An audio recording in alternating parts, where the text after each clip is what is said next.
Welcome into A to Z Sports Prime Time on a Wednesday night. I hope everybody's feeling right. Hope everybody's living well this evening. We're going to get into a little bit of NFL draft talk because my buddy Mike Giardi at the NFL Network, he tweeted out something very, very interesting right as we were planning this show about the perfect fit for the Titans to replace Corey Davis with. We'll talk about the NFL draft, what makes the most sense for the Titans to do around 22. So Periscope just isn't dying, right? Says Shrike. Well, it's not dead. I think it's just live on Twitter. So I don't know if it's necessarily Periscope anymore. But if you're on Twitter live, we're here too. The mic is on, says Hal. Yes, I made sure to hit the button this time. Now we can begin the show. So we'll talk about replacing Corey Davis, the perfect pick to replace Corey Davis. We'll talk about the biggest pre-draft trade that will impact the 2021 season. We'll also spend some time on the Sandlot on the day of its 28th anniversary. A lot of good stuff prepared for you over the course of this evening's show. Before we get going, because I see everybody filing in, I see Hal, Brad, Jeremy, Shrike, Brandon, 10 Sports News, Reynald, RPO Pod, everybody. Jack Hanna for life. No question about that. Shout out RPO Pod. But now we are preparing to discuss the Corey Davis. Yeah, I'm going to still die on the Corey Davis hill, says El Boogie 808. Well, yeah, I got to find out who their quarterback is first before I can die on that Corey Davis hill because I think your boy's in a bad spot. But anyway, we are not going to be in a bad spot because you are going to invite your friends to come hang out with us. You are going to share this show. So go ahead. If you view with us on Twitter live, whatever it's called, I think I know it's no longer Periscope, but it's still popping up on my Twitter. You can retweet the show in the bottom right-hand corner of your screen. I have just done so. I invite you to do so as well. Go ahead and retweet the show in the bottom right-hand corner of your screen if you view with us on Twitter's live streaming platform. If you're on Facebook Live, you can share. You can share now to public. It's in the bottom left-hand corner of your screen. If you're on YouTube, if you are on Twitch TV, all you got to do is let the good people know that we're out here, live streaming the show. 10 Sports News says Bally Scope, which is probably the funniest comment that I'm going to see tonight, which is good because it's early. The show just started. Shout out to 10 Sports News. So now that we are here, we can begin the show officially. Welcome into A to Z Sports Prime Time on a Wednesday. I'm your host, Buck Rising, and I am proud, as always, to be presented to you by the fine folks at Two Rivers Ford. It's Car Care Month at Two Rivers Ford. Be like me. I'm driving out there to Mount Juliet tomorrow, one, to get my hair cut, but two, to go get my car serviced because I'm going to save 10% off my service by going to tworiversford.com and taking a screenshot of my coupon that will allow me to do so. Do the right thing. Make sure you're getting your car service with satisfaction up to your standards at Two Rivers Ford. DraftKings Sportsbook, America's top-rated sportsbook app. You know this. You know that you need to be making money with the promo code A to Z Sports because if you're not, you're messing up. So go download that app right now while we're talking and plug in the promo code A to Z Sports. Of course, you know Brymak Mechanical is where you go for satisfaction guaranteed on each and every one of your HVAC needs. They are the people that you trust, the people to put you in your comfort zone at Brymak.com. And of course, the Ashton Real Estate Group of RE/MAX Advantage. Gary Ashton, the official real estate agent of the Titans, the Preds, and A to Z Sports Prime Time at GaryAshton.com. Get your dream address without the stress or sell your home for more with the Ashton team. Okay, so I was preparing the show tonight. Well, producer Reed and myself were preparing the show tonight or earlier this evening, and we had a conversation on the radio show that I really think resonates with Titans fans about how you best replace Corey Davis, right? The best thing that the Tennessee Titans did last year was their offense, not just Derrick Henry. Ryan Tannehill accounted for 40 total touchdowns, 33 passing, and 7 on the ground. You had an offensive line that banged up but still did a great job, and a solid, more than solid, probably above average wide receiving core. Even though you didn't have Adam Humphries for the majority of the year, Corey Davis and A.J. Brown were enough to make it a solid situation for you. So now we talk about how do you replace Corey Davis, right? because you weren't going to pay him $12.5 million a year. To do that, you did sign Josh Reynolds for a very, very bargain price of $1.75 million, but now you have to look at it through the draft. So you go down the list of wide receivers who are available, and there's one guy who makes the most possible sense. I will tell you about that. In fact, I'll have Benjamin Solak of the Draft Network tell you about that here in just a second. But first, I want your Two Rivers Ford take. What is the best possible option for the Titans to replace Corey Davis in this year's NFL draft? Let me know on Facebook Live, on Periscope, on YouTube, on Twitch TV. A lot of love for Elijah Moore in the comments on Facebook. I see Cedric D.A. Hare, or I don't know if it's Cedric D.A. Hare or Cedric Da Hare, whatever it is. Cedric is saying that he is all in on Elijah Moore. Joseph is the word that I'm trying to say, the name that I'm trying to say. Joseph Way says Bateman, talking about Rashad Bateman, the wide receiver from Minnesota. Mayor 615 on Periscope or on Twitter Live, whatever it's called now, agrees. Mikey Flex says Terrence Marshall, the wide receiver from LSU, not named Jamar Chase. AJ wants more, says TK Bullis. Yes, a lot of love for Elijah Moore. You guys continue to give me your answers. We will discuss them at length. I will tell you who I believe to be the best fit for the Titans. If we're talking first-round wide receivers, I'll do that here in just a second, right after I tell you about the fine folks at Two Rivers Ford. That is where you go for Car Care Month out there in Mount Juliet or online at tworiversford.com. Two Rivers Ford is the best in the business. They've been doing business here in Middle Tennessee since 1983. And in that nearly 40 years, they have won the Ford President's Award for Customer Satisfaction 14 years since being in business for nearly 40 years. That means customers are extremely satisfied when you either purchase or when you get your vehicle serviced with Two Rivers Ford. And that's why they're telling you that you can save 10% off. I'm going out there tomorrow. As a matter of fact, my barber is in Mount Juliet, and so is my favorite car dealership. April is Car Care Month at Two Rivers Ford, and they are offering 10% off any service now through the 30th. Just go to tworiversford.com, get your 10% off coupon. You can print it, screenshot it, or save it on your phone, and you'll get 10% off any service. Go pay them a visit out in Mount Juliet or online at tworiversford.com. Your Two Rivers Ford take, who does it make the most sense for the Tennessee Titans to replace Corey Davis with in this draft? Because the conversation and what's likely going to happen, it's difficult to ramp up a rookie wide receiver so that he's immediately a starter on the outside, a full-time starter in your offense. And the word starter is a little, I don't want to call it overrated because it obviously does matter, but starter just means who is starting in the formation for the first offensive or defensive snaps of the game. Starter is an interchangeable word at this point, but you do need a starting wide receiver. You need at least one, and you need probably two.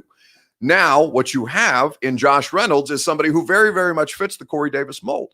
And so maybe it makes your selection a little bit different. But when I look at the wide receivers who are available, Elijah Moore, understanding that Jamar Chase not going to be there, the Alabama wide receivers are not going to be there.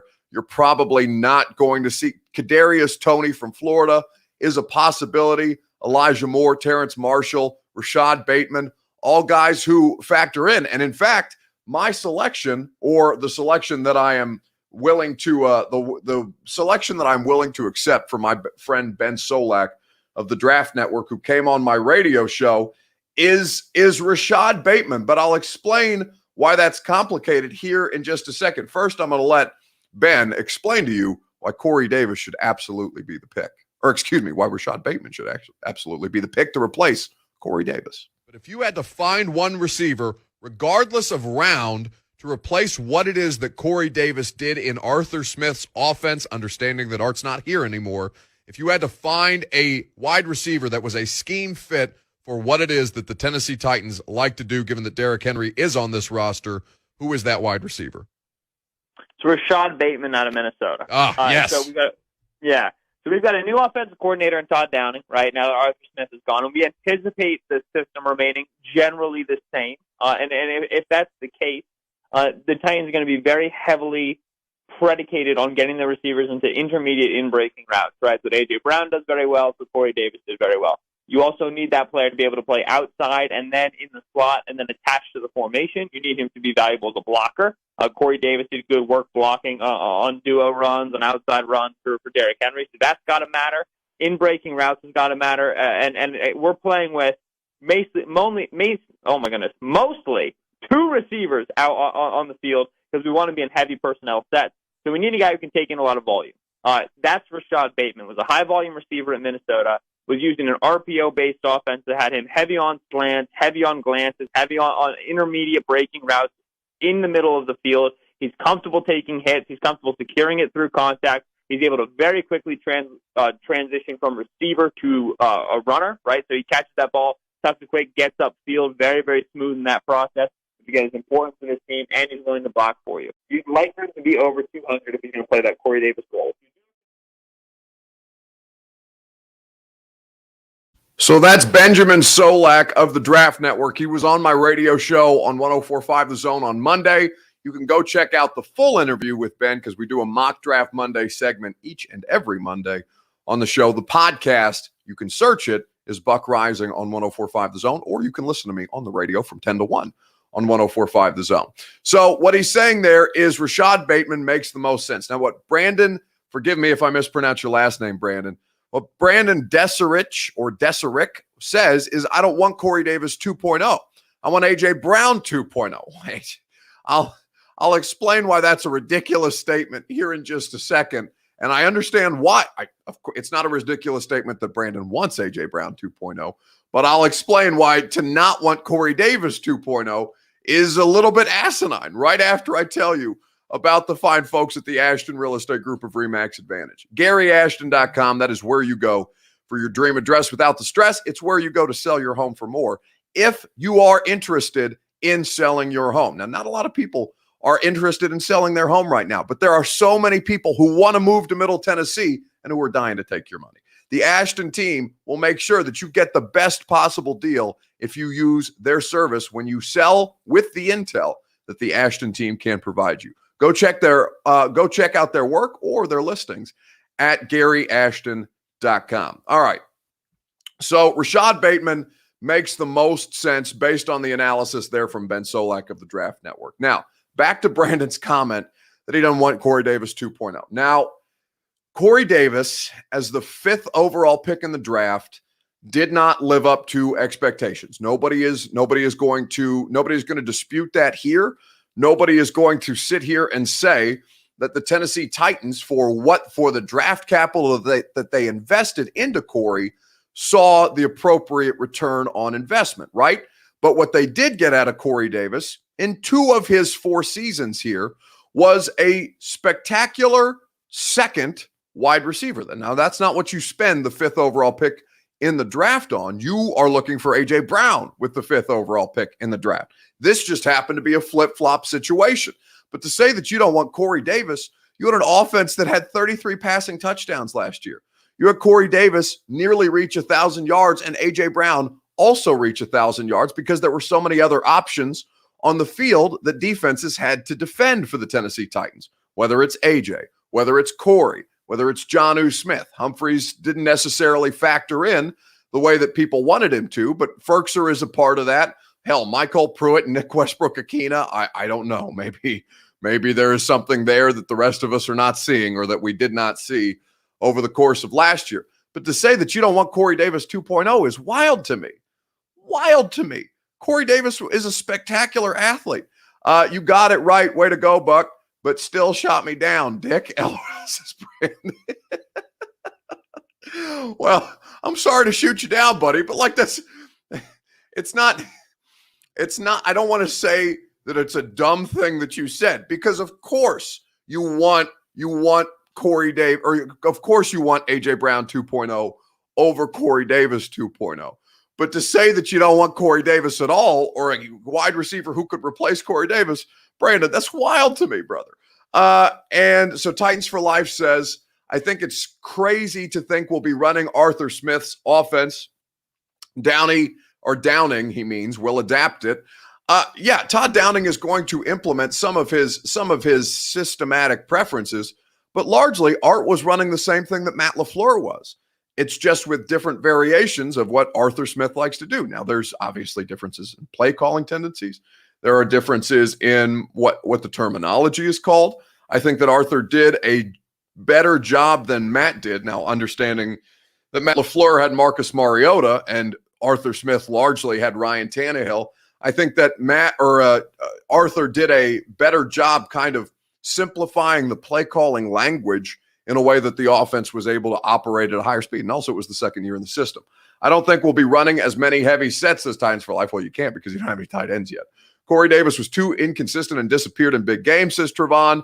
Well, I would dispute that because while AJ Brown, how many games did AJ Brown miss last year and still got to 1,000 yards plus receiving? I'm going to look up AJ Brown's Pro Football Reference because AJ did miss a stretch of games, and your offense really didn't miss a beat in large part because of Corey Davis. Now, there are against the Packers, he played. He did not play up to expectation. Corey Davis in the year of the Rona 2020 played in 11 of a possible, or excuse me, he played in a 14 of a possible 16 games dealing with 2 knee injuries. Of course, he had a procedure on those 2 knees after the season when he popped on his IG Live. But to say that Corey Davis is inconsistent largely throughout the course of his career, yes, but not last season. I would 100% dispute that. More over Bateman any day, says King Nat 666. I would absolutely dispute that 100%. Cedric says, "What? Are you kidding me? Buck, stop that." What? Saying that Corey Davis helped your offense not fall off a cliff when AJ Brown wasn't available? I think that's it was all Derek when AJ went down.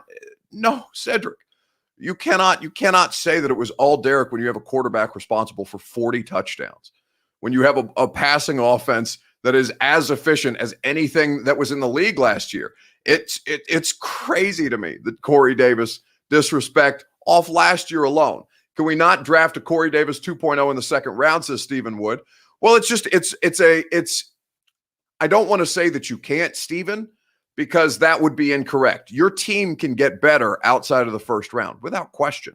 But what I'm saying to you is that when you look at Rashad Bateman and Corey Davis both had the same coach in college. Now, Rashad Bateman had PJ Fleck at Minnesota and Corey Davis had PJ Fleck at Western Michigan.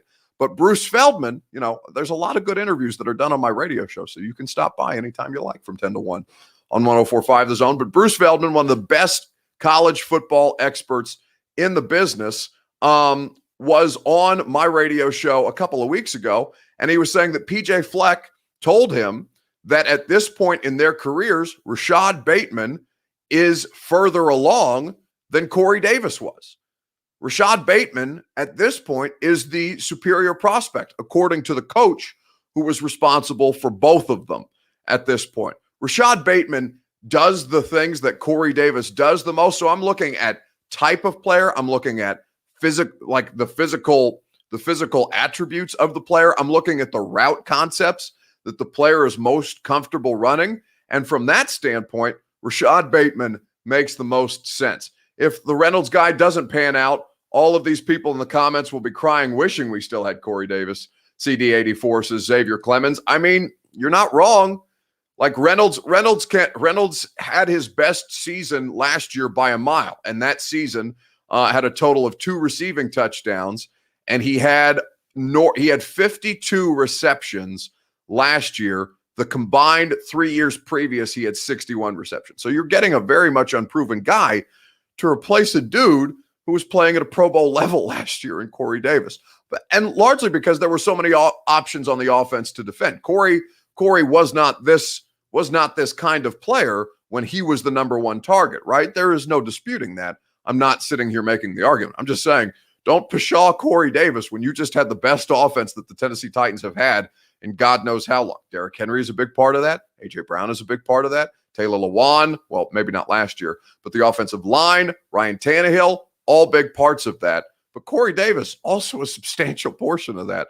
And I don't understand why that disrespect is something that just continues to pile on. Yo, Buck, now that you're rich, make sure you pay-per-view Ben Askren versus Jake Paul and bet on Askren, says Evan C. White. Well, not I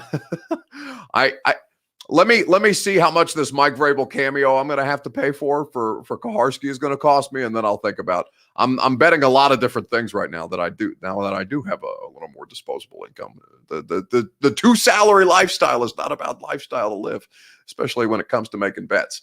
But at this point, I would say to you that Rashad Bateman makes the most sense, and you've just heard the analysis why. And in fact, if you want to hear the analysis again, for those of you just jumping in the comments section on Facebook Live, Periscope, YouTube, and Twitch TV, I would be happy to let Ben Solak of the Draft Network give that to you. But if you had to find one receiver, regardless of round, to replace what it is that Corey Davis did in Arthur Smith's offense, understanding that Art's not here anymore, if you had to find a wide receiver that was a scheme fit for what it is that the Tennessee Titans like to do, given that Derrick Henry is on this roster, who is that wide receiver? It's Rashad Bateman out of Minnesota. Yes. So we've got a new offensive coordinator in Todd Downing right now that Arthur Smith is gone, and we anticipate the system remaining generally the same. And if that's the case, the Titans are going to be very heavily predicated on getting the receivers into intermediate in-breaking routes, right? So A.J. Brown does very well, so Corey Davis did very well. You also need that player to be able to play outside and then in the slot and then attached to the formation. You need him to be valuable as a blocker. Corey Davis did good work blocking on duo runs, on outside runs for Derrick Henry. So that's got to matter. In breaking routes has got to matter. And we're playing with mostly two receivers out on the field because we want to be in heavy personnel sets. So we need a guy who can take in a lot of volume. That's Rashad Bateman. Was a high volume receiver at Minnesota. Was using an RPO-based offense that had him heavy on slants, heavy on glances, heavy on intermediate breaking routes in the middle of the field. He's comfortable taking hits. He's comfortable securing it through contact. He's able to very quickly transition from receiver to a runner, right? So he catches that ball, tucks it quick, gets upfield, very, very smooth in that process. Because it's important for this team, and he's willing to block for you. You'd like him to be over 200 if he's going to play that Corey Davis role. So that's Ben Solak of the Draft Network giving you the analysis of Rashad Bateman. Now, here's the one thing before we move on to Sam Darnold and the 49ers and which pre-draft trade will have the greatest impact on this coming season. Let me read you a tweet from my buddy Mike Giardi of the NFL Network, okay? Now, this is from Mike about a little over an hour ago. He says, Rashad Bateman was getting a lot of buzz from scouts/execs I spoke with over the last couple weeks. And that was before he tested as well as he did at his pro day. 4.41 40.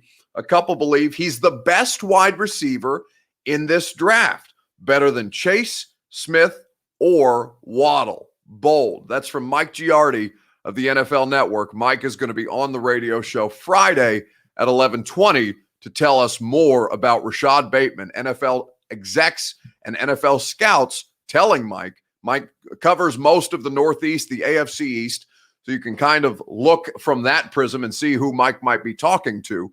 But Mike is saying that scouts and execs are telling him that they think Rashad Bateman might be the best wide receiver in this draft, which is crazy because you're talking about Jamar Chase, Jalen Waddle, and Devonta Smith. This is a stacked wide receiver class, and that's over Tony. That's over Elijah Moore. That's over all of these guys. Terrence Marshall. There are so many good wide receivers, and Mike is hearing from NFL people that they think Bateman might be the best one. So maybe he's not there when the Titans pick, and you guys won't have to worry about who replaces Corey Davis. What conference he come from, says Cedric? He comes from the Big Ten. He plays the exact kind of football that you play. Cedric, you are entitled to your opinion, of course. Cedric has been loud about his distaste for Corey Davis and I guess for Rashad Bateman. But at this point, Cedric, you're wrong by multiple accounts. NFL people are saying this. Draft analysts, draft experts are saying this. And I love you, Cedric, but you don't have the pedigree for the analysis that those people do. Stop it. Them small school wide receivers. The Big Ten is not Minnesota is not a small school. The Big Ten is not a small school conference, even though it is understandably a lesser caliber of football than we play down here in SEC country. All right, let's move on to the second portion of our draft conversation. Which pre-draft trade has a bigger impact on this coming season? Is it the 49ers moving up to 3, or is it the Panthers trading for Sam Darnold? Let me know on Facebook Live, Periscope, YouTube, and Twitch TV. Which pre-draft trade has a bigger impact on the season? The Niners moving up to 3, trading for the Miami Dolphins pick. You saw the Dolphins and the Eagles both move around as a result, or the Panthers addressing a quarterback or the quarterback position with a former first-round pick. You guys let me know how you feel about which will have the greater impact on this coming season. While you guys do that, I will tell you about the fine folks at DraftKings Sportsbook, America's top-rated sportsbook app. That is what they offer you at DraftKings Sportsbook. It's what they offer you when you use the promo code A2Z Sports. Basketball teams are entering the final well, actually, no, let me not tell you about the basketball, because this is the last day for you to get in on the Masters. It's everyone's favorite tournament of the year. The golfers are in Augusta, Georgia to compete for the coveted jacket. That begins tomorrow. By the way, if you're a listener of the radio show, Titans punter Brett Kern is going to be our Masters analyst. He will be on at 12:20 tomorrow. And DraftKings, America's top-rated sportsbook app, is putting you in the center of the action by giving you a shot to land in the green. This week, DraftKings is giving you 100-1 odds on the golfer of your choosing to finish in the top 10. If you haven't tried DraftKings, this is the time. Turning $1 into $100 is simple. Pick any golfer from this weekend's tournament, and if they finish in the top 10, you cash $100. So download the top-rated DraftKings Sportsbook app right now. Use the promo code A2Z Sports when you sign up to turn $1 into $100 if the golfer of your choosing finishes in the top 10 of this weekend's tournament. That's code A2Z Sports to turn $1 into $100 for a limited time only at DraftKings Sportsbook. You must be 21 or older, Tennessee only. Restrictions apply. See DraftKings.com/sportsbook for details. If you or someone you know has a gambling problem and wants help, call or text the Tennessee Red Line, 1-800-889-9789. DraftKings Sportsbook, promo code A2Z Sports. So which pre-draft trade has the bigger impact on this upcoming season? Is it the Niners trading up to 3, which all but likely locks the first 3 picks in for a quarterback, or is it Sam Darnold, who is now the quarterback of the Carolina Panthers? Let's see. Evan C. Buck, if we wanted, Jordan says, Buck, if we wanted another Corey Davis, we would pay to keep Corey Davis. We want a receiver that can help Tannehill take over games if, God forbid, Derrick Henry goes down. Jordan, man, like, what do you think A.J. Brown is? I'm so confused by that comment. Jordan, what you have said there makes absolutely no sense. If you wanted another Corey Davis, you would have paid to keep Corey Davis. First, let's take that first part of the statement before we advance the conversation, because this is the last I'm going to say on this, because now we're just spinning our wheels. If you wanted another Corey Davis, you would have paid Corey Davis. Well, first and foremost, the hell you would have, because Corey Davis is getting paid $12.5 million this year. You would not have paid Corey Davis $12.5 million this year. In fact, you went out and found a wide receiver who is built very similarly to Corey, who can do some of the things that Corey can do within this offense, and you paid him $1.75 million this year because you couldn't afford Corey at $12.5. So let's start with that. Now, the second part of this is you want a receiver that can help Tannehill take over games if, God forbid, Derrick Henry goes down. What the hell is A.J. Brown? Jordan, what are you talking about? We're talking about a second wide receiver. We're talking about something that's going to help keep your offense close to 30 points a game. You have the franchise quarterback. You have the franchise running back. You have an offensive line that kicks the shit out of people. You need a second wide receiver. To get another Corey Davis is only going to help your offense. Jordan, it's not that I'm not saying that you're dumb because of what you said, but I'm saying that the comment that you have made is the behavior of somebody that is dumb. What? That it literally makes zero sense what you've just laid out there. And Jordan, I love you. I hope you keep commenting. No, without question, I hope you keep commenting. You're entitled to your opinion, but that is absolutely insane what you just said.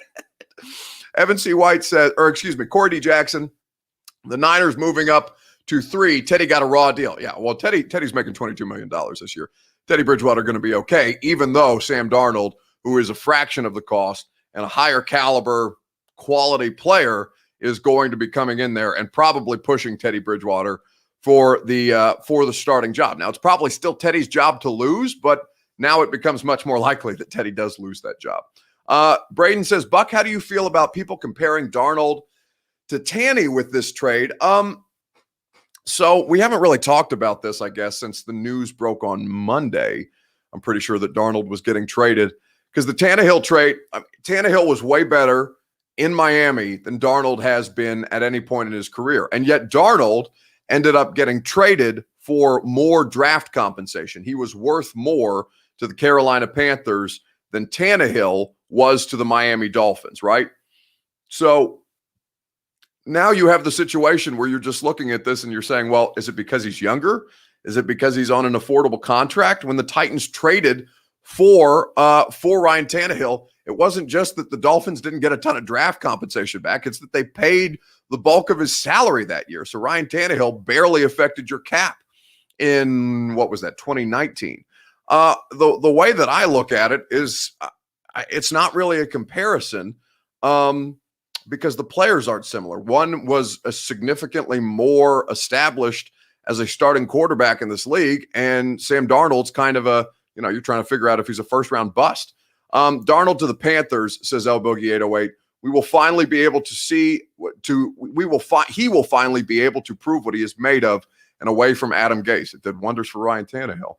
Neither one, because they already have a QB in play on their team. I guess Garoppolo, but at this point, you have the GM and the head coach of the 49ers talking about they actively needed to upgrade the quarterback position, so that's why they traded up. So that doesn't necessarily put Jimmy G in a good spot. It puts Jimmy G far more on blast. Let's see. Teddy better than he said Donald, but Darnold to me. Teddy's definitely had the better. I've seen more from Teddy Bridgewater, or Teddy Bridgewater has more consistently won the starts that he's had than Sam Darnold has. Cedric, we don't disagree there. I think that Darnold ultimately is the more physically talented player, which is why teams are getting ready to take a chance on him. Buck, I think Bridgewater is only guaranteed $10 million this year. Bridgewater will be gone, says Titans for Life. He does have a cap hit of $22 million this year. I know because Lucas, my producer on the radio show, looked it up. I can look up Teddy's numbers really quick here if you guys will allow me a second to Google his Spotrac contract situation. I'll be able to tell you dead money because he signed a 3-year, $63 million deal. He has a cap hit of $22.9 million. Yeah, he's not going anywhere. He's got a dead cap hit of $20 million. They're locked into Teddy. So it's $17 million base salary. He gets $5 million at signing. Roster bonuses of $600,000, workout bonuses of $250,000, a cap hit of 22.9, and a dead cap hit of $20 million. So, yes, they could, in theory, save themselves $2 million if they cut Teddy Bridgewater, but they would be costing themselves a substantial amount of money to be able to get rid of Teddy Bridgewater. Teddy's not going anywhere, even if he's a $22 million backup. Imagine Fields falling to 6 to the Panthers. QB-hungry team will throw everything to get him. Well, that's the thing. I don't know why. I can't imagine that Justin Fields falls that far, but if he does, I'm with my friend Mina Kimes of ESPN, who says no matter what happens with Sam Darnold being on the roster, if the right quarterback falls, it should not stop the Carolina Panthers from taking a quarterback. Oh, Kyle Pitts and Julio on the same field is not fair. And Marcus, I don't call him a tight end. I don't call him a wide receiver. I call him a weapon. He is the best weapon in this draft.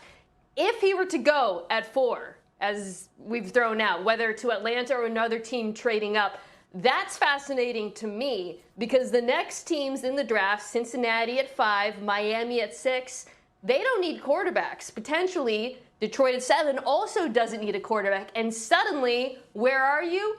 You're back at 8 at Carolina. And you're wondering, okay, so we might have our choice of two quarterbacks, potentially, if no one's traded above them, Fields and Lance. And I realize people are saying, well, didn't they just trade a bunch of picks, including a second for Sam Darnold?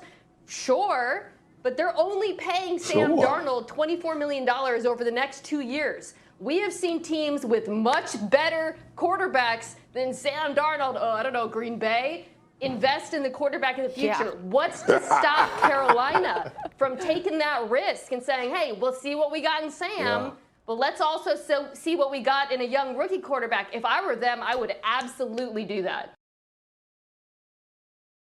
Mina's out here saying it doesn't matter if they just traded for a quarterback. It shouldn't stop them if the right quarterback falls to them at the 8th overall pick. It makes a lot of sense. You see this happening. Quarterbacks are being treated more like every other position in football as of late. You're seeing quarterbacks become much more disposable than ever they have been before. What Cedric is saying is, Sam ain't it. Well, he certainly hasn't been it for the New York Jets, but neither was Ryan Tannehill for the Miami Dolphins when Adam Gase was over both of them. And we've seen how much better Tannehill looks without that weighing him down. So we will find out very quickly whether Sam Darnold is it or not. Johnny says Mina is brilliant. Yeah, Mina is one of the smartest individuals doing football analysis. It's honestly one of the coolest moments of my professional career was when Nashville had the NFL draft,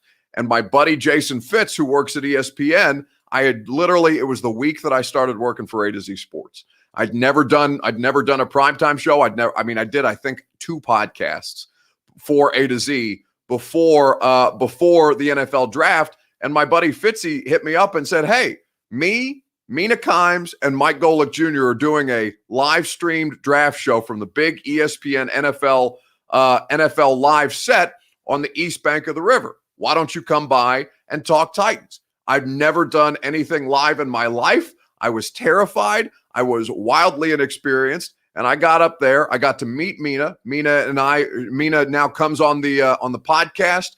Mina typically comes on the podcast like once a year. Golick Jr. is somebody who's been very, very gracious with his time. But me, Golick Jr., Mina, and Fitzy, we got to chop it up about the Titans. And that's one of the cool, they're really, really great people to work with. But, I've been knowing that Mina Kimes is one of the smartest football minds in this industry. She's an absolute stud. Golick Jr. as well. ESPN's got some really, really good young talent, and I'm glad to see Mina. Mina's all over the damn place now. She's on NFL Live. She's on Pardon the Interruption. She's on damn Highly Questionable. She's got the podcast. Mina kills it. I honestly wish they would do more with Mina on the Monday Night Football games. Mina is very smart, says Stacey Willis. 100%. Mina on that next level breakdown, like the movie Hardball level. I'm telling you, this is the analysis that we get. Buck, I get it's your field, but ESPN isn't the big leagues it once was. What? What do you mean? Listen, I love A to Z Sports. I love 104.5 The Zone. But it's absolutely still the biggest game in town. What do you mean? ESPN by a mile is still the biggest, baddest sports network of all of the sports networks. It's it's still the thing that everybody goes to on a regular basis. Yet now viewing habits have absolutely changed, but ESPN kicks the shit out of everything else. I don't know what you dancing. I know that Clay Travis went out here and started a big shitstorm with Woke Center and all this stupid stuff, which, by the way, the woke, it's bad ratings, says Dadson. Well, everything's getting bad ratings in television now. I'm the only person that's 27 years old, I think, that still has a cable package, especially of anybody I know. And that doesn't do anything for television ratings. I'm not going to get into this argument about woke people are stupid, says the pophead. No, honestly, the woke thing is stupid. The woke thing is so dumb because whenever I see people screaming about, oh, look at this sports broadcaster or this person, look how woke they're trying to be, whatever the hell. It's just honestly, when I hear people use the description of woke as a bad thing, all it means to me is that person is not smart enough or well-read enough to make the argument why they disagree with the person who they're accusing of being woke's opinion. Like, I don't give a shit about cancel culture. I don't give a shit about woke. Social justice warriors. I don't care about any of that crap. Explain your opinion, come with facts to back it up. Otherwise, get the hell out of the conversation, because all you're doing is parroting some stupid shit that Clay Travis said. And honestly, Clay has done very, very well for himself. I love my buddies Kaharski and Chad and Hutton over there. And I've never met Clay. I hear that he's a very nice person outside of social media, but like, it's just such a lazy way to do the analysis. You know what I'm saying? Like, make the actual argument.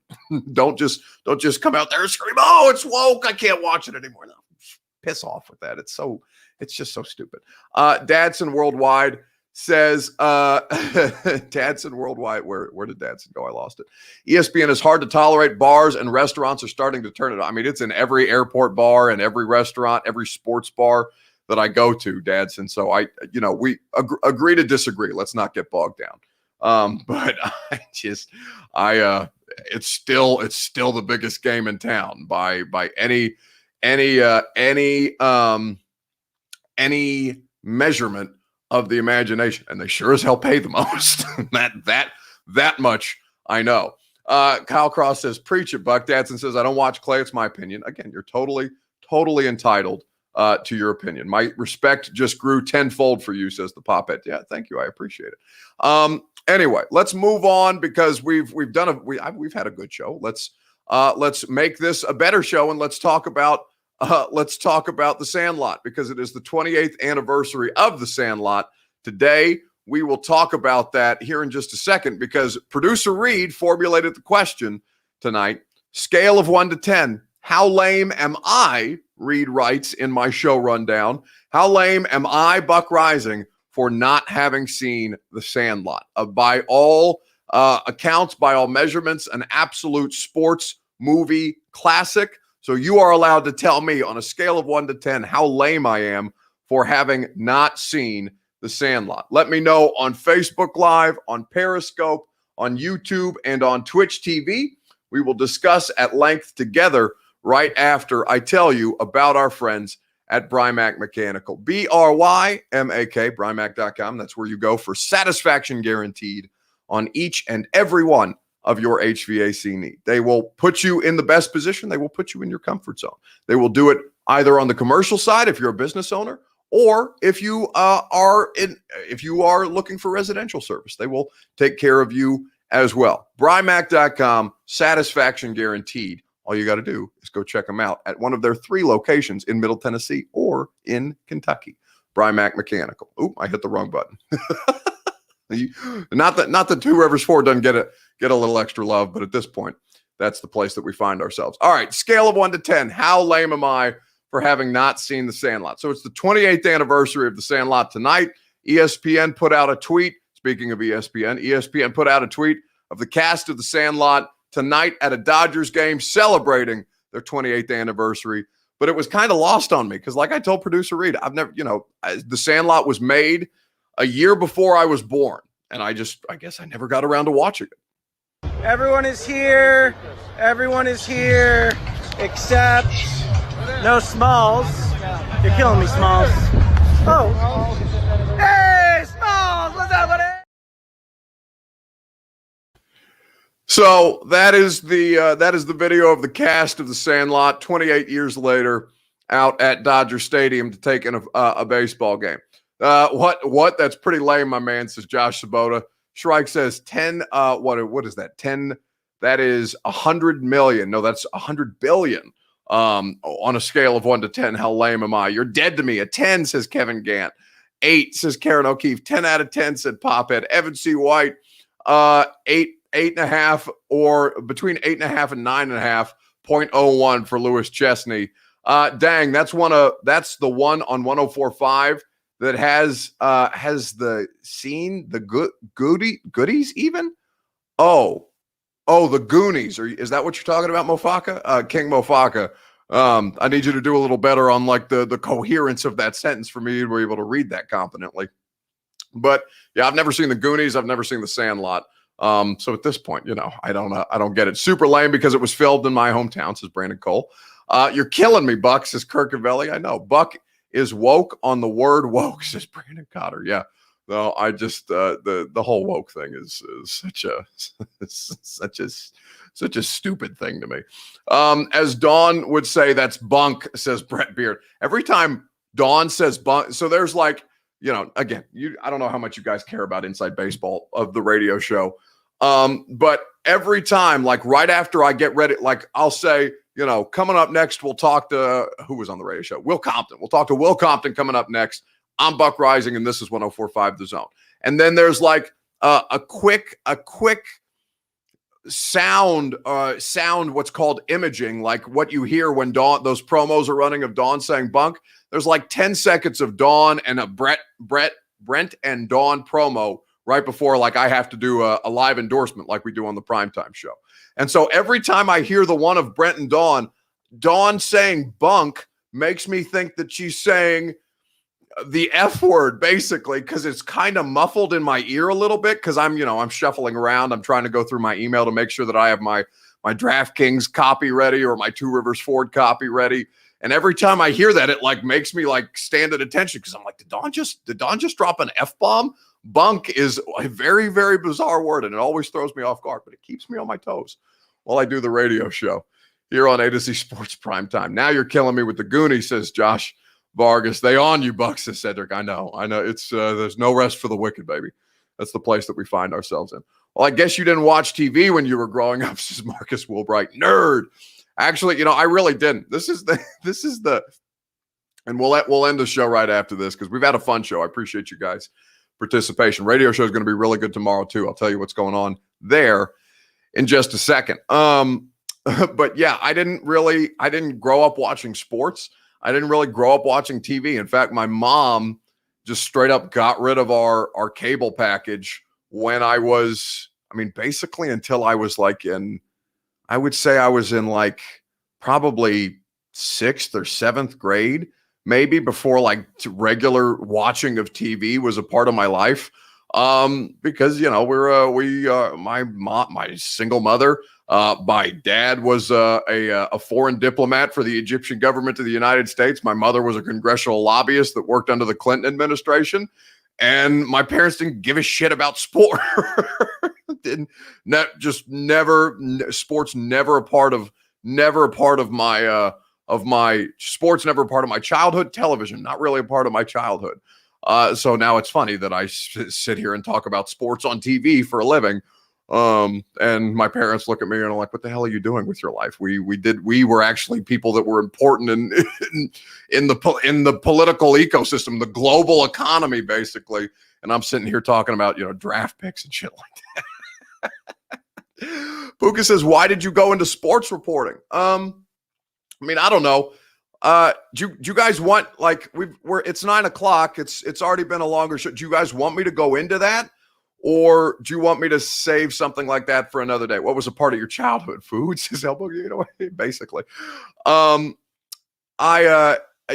guys can, if you guys want to know about why I got into sports reporting, we can do that here. Just let me know in the comments section. Otherwise, I'll wrap the show up and we'll put a bow on it. Okay, so Evan C. White wants to know, El Boogie 808 wants to know, Puka, Josh Huffman, Titans for life, keep it running. Okay, keep going, Pastor, says Xavier. All right, I'll preach at you a little bit. So when I went to Indiana, right, for undergrad, I don't know why I said undergrad. I didn't go to grad school. So I went to Indiana for my undergrad, and I was going to do politics, government and politics, like my parents did. Right? That's the family business. My mom has been working back and forth. She's been retired for the better part of 15 years now. She retired when she was like 50 because she was working at a big global telecommunications company and going to Congress and like if I don't know how many of you ever seen Thank You for Smoking, where it's talking about like the gun lobby and the tobacco lobby and the alcohol lobby. But my mom was a lobbyist for the telecommunications department. So essentially, she's responsible for basically building cell phone networks across the Middle East and helping develop the technology after 9/11 that is responsible for the Homeland Security Department. Like, my mom's a badass. And then my dad is Egyptian. I'm Egyptian. My entire dad's side of the family lives still in Egypt. And after the pandemic's over, I'm very much hoping to get over there. But like sports, we just never gave a shit about sports. It was never something that came up. Donovan says, "Did you ever play football?" I played football in high school, but I'm 6'2", I'm 225. Like, I was decent at high school football, but outside or at least decently built at high school football. I mean, we had a couple of guys end up going pro, but anyway, so I went to college. I was a political science major. I was going to do politics and government. I was, going to go to law school, all these things. And then, you guys know what I sound like, right? So my friends have always given me so much shit about what I sound like, about my voice. So are you African Americans? Well, I mean, I'm North African American. I'm not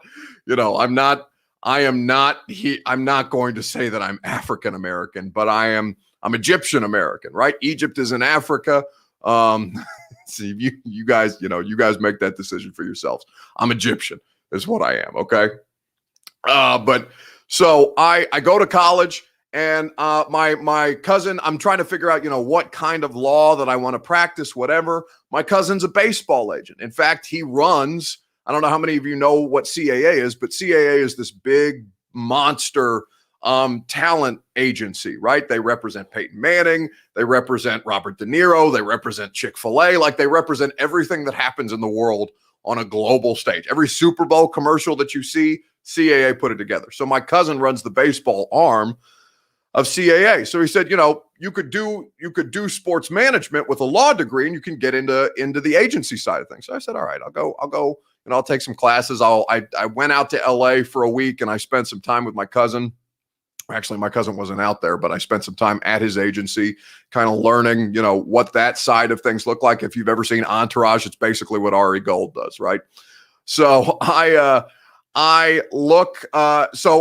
all through my sports management classes, I had buddies who worked in the sports broadcasting department. Like, they did student television, they did student radio, and like, we would do class, or we would be in class and be like, dude, your voice sounds completely and totally ridiculous. Like, have you ever thought about doing broadcasting? I'm like, no, I don't know shit about sports. What do you mean? I have zero idea about any of this stuff, right? And so they said, no. It's not that hard. You can learn sports. So basically, my junior, I think the first full NFL game I watched was during my sophomore year of college. This would have been 2012. It was like during that that was the year that Joe Flacco and the Ravens won the Super Bowl. Because I remember like being really, really locked in on like the NFL. It was crazy. I very much loved it. And I'm from Indiana, so like Peyton Manning was a big deal long before I started paying attention to football. In fact, I think Peyton, by the time I was in college and started paying attention to football, I think Peyton was a Denver Bronco by then.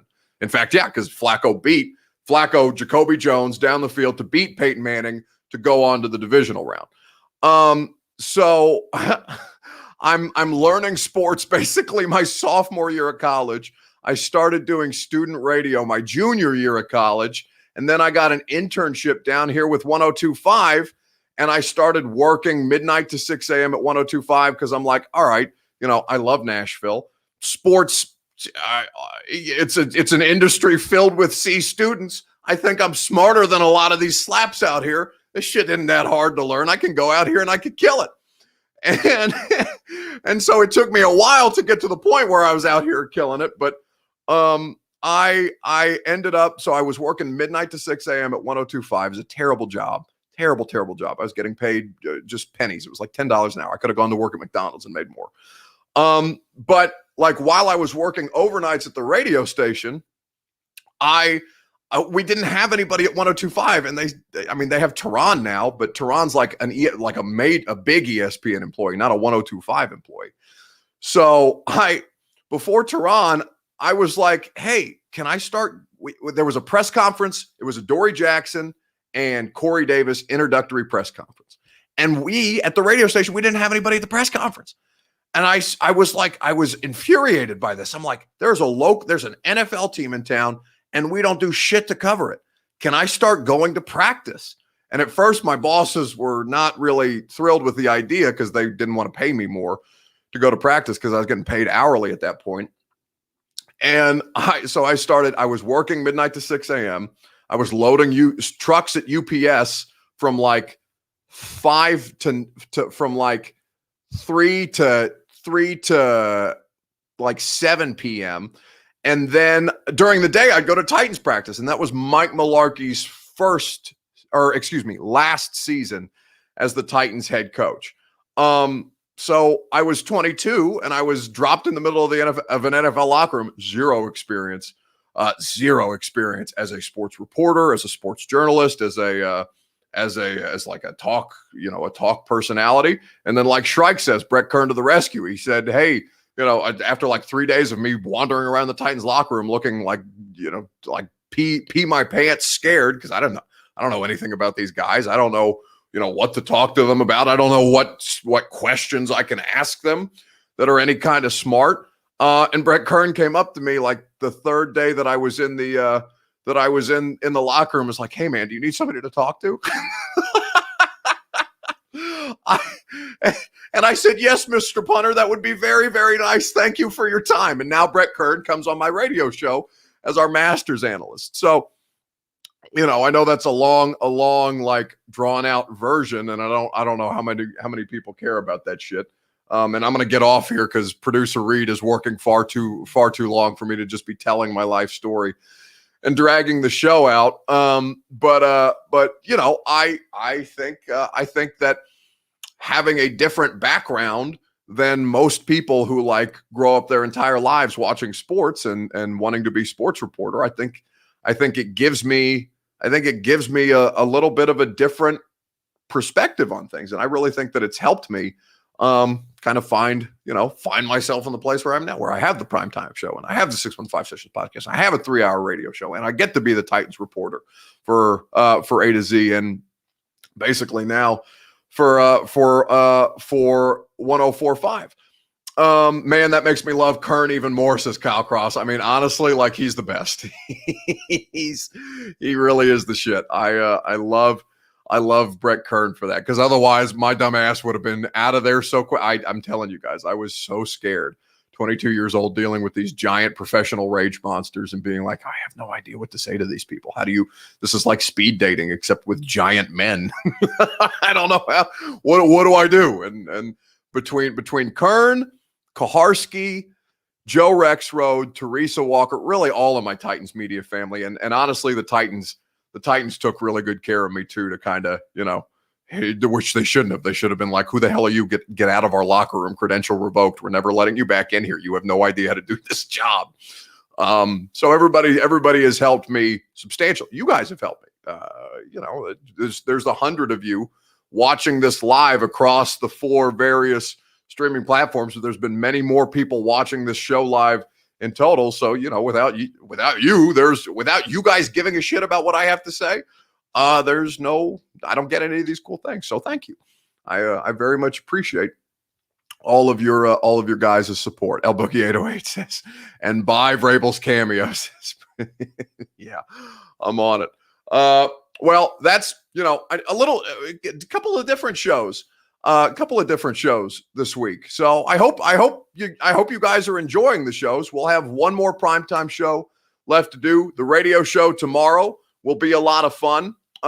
We have Blake Topmeyer of the Knoxville News Sentinel. We're going to talk all things Vols and SEC. We're going to have Brett Kern as our Masters analyst tomorrow. So that's on from 10 to 1 Central Time on 104.5 The Zone. If you don't get the podcast, you can't hear the radio show live, you can do that.